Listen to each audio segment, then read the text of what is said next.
Hello guys, now we'll study class 10th NCERT Democratic Politics Chapter 3 Democracy and Diversity. Okay, overview. In the last chapter we saw how power can be distributed to accommodate linguistic and regional diversity, but language and the reason are not the only features that give a distinct identity to the people. Sometimes people also identify themselves and relate with the others on the basis of physical appearance, class, religion, as gender, caste, tribe, etc. Okay, so what is the topic? Topic is the democracy and diversity. So what is here saying कि हमने previous chapter में ये देखा था कि जो power है distribution का लिंग्विस्टिक बेसिस पे, रीजनल डाइवर्सिटी पे, वहाँ पे सिर्फ एक लैंग्वेज ही फैक्टर नहीं है, ठीक है, वहाँ पे और भी चीज़ें फैक्टर्स हैं, जैसे कि जो रिलेट करती है फिजिकल अपीयरेंस से, क्लास से, रिलीजन से, जेंडर से, कास्ट से, ट्राइब से. In this chapter we study how democracy response to social differences, divisions, and inequalities. We begin with an example of public expression of social division. We then draw some general lessons about how social differences can take various forms. We then turn to how democratic politics is affected by the social diversity. ठीक है, यहाँ पे क्या बोल रहा है कि इस चैप्टर में हम जो है वो स्टडी करेंगे कि कैसे डेमोक्रेसी जो है वो रिस्पॉन्स करती है सोशल डिफरेंसेस पे, डिवीज़न पे, इनइक्वालिटीज़ पे. ठीक है, we begin with an example. हम एक एग्जांपल से शुरू करते हैं, public expression of social division. ठीक है, we then draw some general lessons. ठीक है, कुछ फिर हम जनरल लेसन्स ड्रॉ करते हैं. Social differences can take various forms. फिर हम करते हैं कि हाउ कैसे डेमोक्रेटिक पॉलिटिक्स जो है वो अफेक्ट करती है सोशल डाइवर्सिटी में. Now a story from the Mexico Olympics. यहाँ पे हम मैक्सिको ओलंपिक्स से एक स्टोरी समझेंगे. The pictures on this page depict an important landmark in the history of civil rights movement in the United State. देखो जो picture है, ठीक है, वो डिपिक्ट करता, वो बताता, ये बताता है कि ये इम्पॉर्टेंट लैंडमार्क की हिस्ट्री है जहाँ पे बेसिकली सिविल राइट्स मूवमेंट के लिए लोग खड़े थे यूनाइटेड स्टेट में. This represent the medal ceremony of 200 metre race in 1968 Olympics held at Mexico City. ठीक है, ये जो है वो रिप्रेजेंट करता है कि जो मेडल सेरेमनी होती है 200 मीटर रेस की, मतलब 1968 में जो हुई थी उसमें, और ये मैक्सिको सिटी हुई थी. ठीक है, the two man standing with the cleansed first praised and hates ball while the American national anthem was played are the US athlete and Tommy Smith and John Carlos. They are African American. ठीक है, basically देखो जो winner था वहाँ पे हुआ क्या था कि ओलंपिक हुआ था, ठीक है, मैक्सिको सिटी में, और वहाँ पे जो नेशनल एंथम प्ले कर दिया गया था वो अमेरिकन सिटी का कर दिया गया था और अमेरिकन लोगों के लिए कर दिया, लेकिन जो विनर्स थे वो अफ्रीकन अमेरिकन थे. They had won the gold, bronze and medal respectively, और उन्हें गोल्ड और ब्रॉन्ज का मेडल मिला था. ठीक है, now they received their medal wearing black socks and no shoes to represent the black poverty. वो उन्होंने जो मेडल को जब रिसीव किया था उन्होंने पहना था कि तो उन्होंने कैसे कपड़े पहने थे, ब्लैक सॉक्स पहना था, कोई शूज़ नहीं पहना था. ठीक है, और वो रिप्रेजेंट करता है ब्लैक पॉवर्टी को. विद दिस गेस्चर, इस गेस्चर के साथ they try to draw international attention to racial discrimination in the United State. और इसके थ्रू वो क्या बताने की कोशिश कर रहे थे कि इंटरनेशनल अटेंशन, ठीक है, जो रेशियल डिस्क्रिमिनेशन को बताता है. In the United State the black gloved and raised clenched fist were mean to symbolise black power. बोला जाता है कि जो ब्लैक ग्लोव्ड थे वो और रेस्ट किए गए थे क्लेंच फर्स्ट, उनका मेनली सिम्बोलाइज का मतलब ये था, उनका मेनली ये मतलब कहने का था ब्लैक पावर, वो ब्लैक पावर को रिप्रेजेंट करते. The silver medallist with Australian athlete Peter Norman wore a human rights badge on his shirt during the ceremony to show his support to the two American. जो वहाँ पे Australian winner थे, पैटर Norman थे। और उन्होंने silver medal जीता था। उन्होंने कुछ अलग चीज़ें पहनी थी, एक बैच पहना था उनके शर्ट पे, ठीक है, और वो सपोर्ट कर रहे थे two American. Do you think the Carlos and the Smith should have raised an internal matter of African society in the international forum? क्या आपको लगता है कि ये जो लोग थे, कार्लर्स एंड स्मिथ, ये रेस्ट करेंगे इस मैटर को internal matter of African society पे, ठीक है, एक इंटरनेशनल फोरम पे? Would you say that what they did was political? Why do you think Peter Norman, who was neither black nor American, joined in the gesture of protest? ठीक है, क्यों आप ये नहीं सोचते हो, ठीक है, क्या यहाँ पे दो चीज़, पहली चीज़ है would you say that what they did was political? आपको लगता है कि क्या जो उन्होंने किया वो पॉलिटिकल था, ठीक है? Why do you think Peter Norman, जो क्यों आपको ऐसा लगता है कि जो पीटर नॉर्मन था वो ना तो ब्लैक था ना ही अमेरिकन था, ठीक है, और उसने सिर्फ गेस्चर ज्वाइन कर दिया था, इफ़ मतलब वो सिर्फ पार्टिसिपेट कर दिया था। सपोज यहाँ पे एक चीज़ पूछी जा रही है कि if you were in a Norman's place what you would you do? अगर आप नॉर्मन्स के प्लेस पे होते तो आप क्या कर रहे होते, ठीक है? The international Olympic associated held Carlos and Smith guilty of violating the Olympic spirit by making the political statement।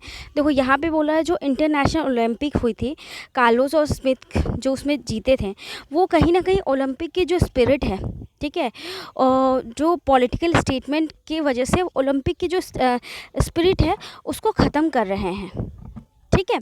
Now अभी हम यहाँ पे पढ़ते हैं, जस्ट ए मिनट, या their medals were taken back home. They were subjected to a lot of criticism. Norman too suffered for his action and was not included in the Australian team, ठीक है। उसका basically क्या हुआ कि उसे Norman जो था उसको बहुत ज़्यादा क्रिटिसाइज़ करना पड़ा, उसे बैक कर दिया गया, उसके मेडल्स ले लिए गए हैं, ठीक है, और नॉर्मन को बहुत सफ़र करना पड़ा, ठीक है, और not included in the Australian team for next Olympics, और उसको अगले 2 साल तक ऑस्ट्रेलिया टीम में इंक्लूड नहीं किया जाएगा, ये बोल दिया गया। But their action succeeded in gaining international attention of civil rights movement. लेकिन कहीं ना कहीं वो उनकी एक जीत हो गई कि उन्होंने इंटरनेशनल लेवल पे सिविल राइट्स मूवमेंट के बारे में अटेंशन ले लिया। Recently the San Jose State University of which they were former students honoured them and installed their statue in the university campus. और अभी रिसेंटली कुछ दिन मतलब रिसेंटली क्या हुआ है कि सैन जोस जो है, ठीक है, इसको सैन होज भी बोलते हैं, ठीक है, स्टेट यूनिवर्सिटी, उन्होंने स्टूडेंट थे, ठीक है, और उन्हें ऑनर्ड किया गया था और इंस्टॉल उसके स्टैचू को जो है यूनिवर्सिटी कैंपस में इंस्टॉल किया गया है। When Norman died in 2006 Smith and Carlo were pallbearers at the funerals. और जब नॉर्मन की डेथ हुई थी तो उस टाइम पे स्मिथ और कार्लोस क्या थे, वहाँ पे प्रेजेंट थे, ठीक है।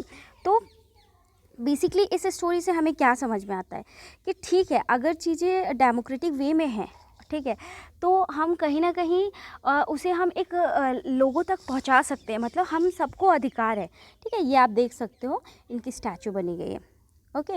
नाउ यहाँ पे हम civil rights movement in USA के बारे में पढ़ते हैं, ये जो ग्लॉसरी में दिया गया है, जस्ट अ मिनट।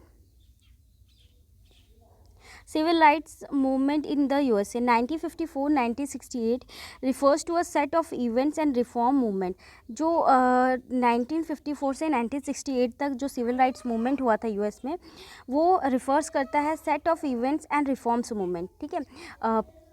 एक तरह से ये जो हुआ था मूवमेंट, एक ये रिफॉर्म मूवमेंट्स है aimed at abolishing legal racial discrimination. और इसका एम बेसिकली था कि जो लीगल रेशियल डिस्क्रिमिनेशन है उसको ख़त्म कर दे अगेंस्ट अफ्रीकन अमेरिकन, जो अफ्रीकन अमेरिकन है उसके अगेंस्ट में। Led by Martin Luther King Jr, this movement practice non violent methods of civil disobedience against racially discriminatory laws and practices, ठीक है। और ये जो था बेसिकली ये जो डिस्क्रिमिनेशन के लिए सिविल राइट्स मूवमेंट हुआ था, ये किसके लिए किया गया था, आपको किसके लिए किया गया था, अफ्रीकन अमेरिकन के लिए किया गया था। और किसके द्वारा लेड किया गया था, मार्टिन लूथर के द्वारा।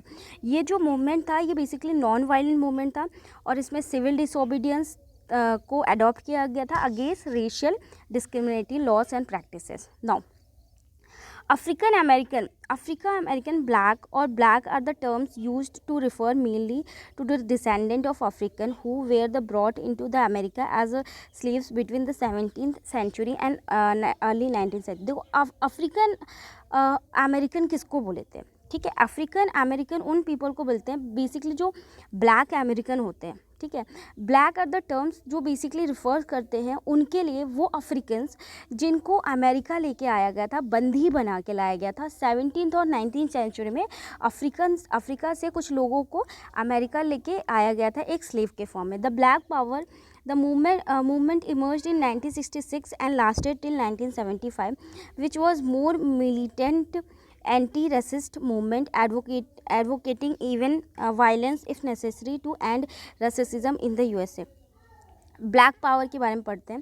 देखो ब्लैक पावर जो टर्म होती है वो बेसिकली किसके लिए यूज़ करती है, ये मूवमेंट हुआ था 1966 में और 1977 तक ये मूवमेंट चला गया था, ठीक है, which was a more militant. और ये बेसिकली मिलिटेंट के लिए ज़्यादा सपोर्टिव मूवमेंट था, एंटी रेसिस्ट मूवमेंट था और ये एडवोकेट कर रहा था वायलेंस को, ठीक है, और ये नेसेसरी था रेसिज्म जो यूएस में है उसको ख़त्म करने के लिए, ठीक है। तो ये सारे ग्लॉसरी टर्म्स है जो हमें यहाँ पे यूज़ है तो उसका मतलब समझना ज़रूरी है। बेसिकली देखो यहाँ पे हमने जो चैप्टर स्टार्ट किया था डेमोक्रेसी एंड डाइवर्सिटी, तो इस चैप्टर में हमने क्या सीखा, सबसे पहले तो हमने ये देखा कि जो हमने प्रीवियस क्लास में पढ़ा था वहाँ पे ये देखा था कि जो लोगों की स्टेट की डिवीज़न हुई थी, बेसिकली स्टेट की डिवीज़न हुई थी वो लिंग्विस्टिक बेसिस पे हुई थी, लैंग्वेज बेसिस पे हुई थी।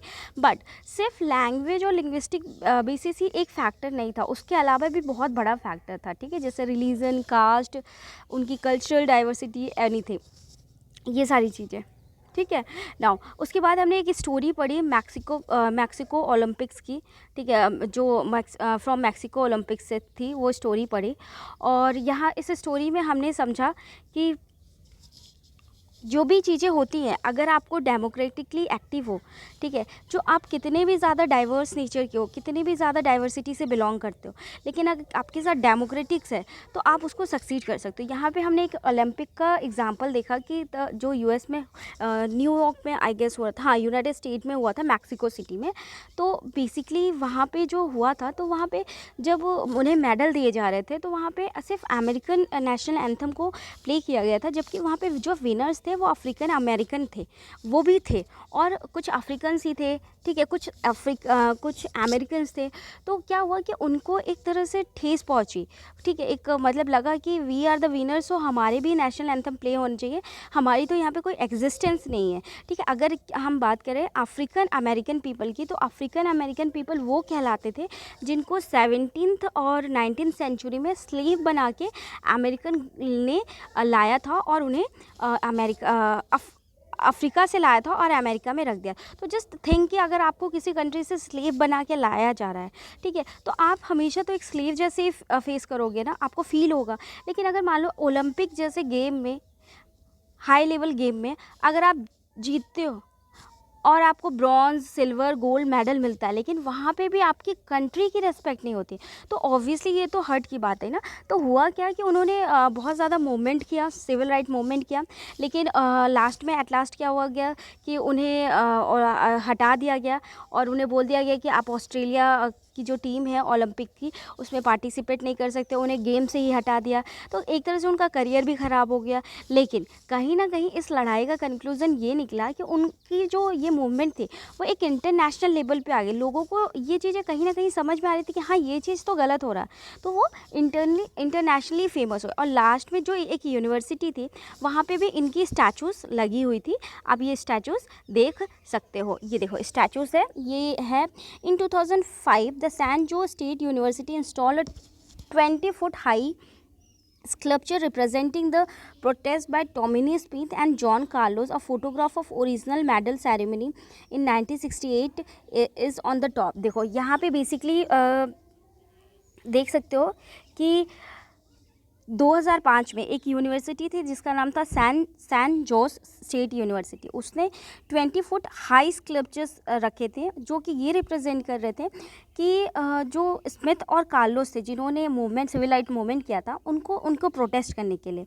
और उन्होंने जो मेडल पहन रखे वो ओरिजिनल मेडल है जो उस सेरेमनी में 1968 में उन्होंने जीता था।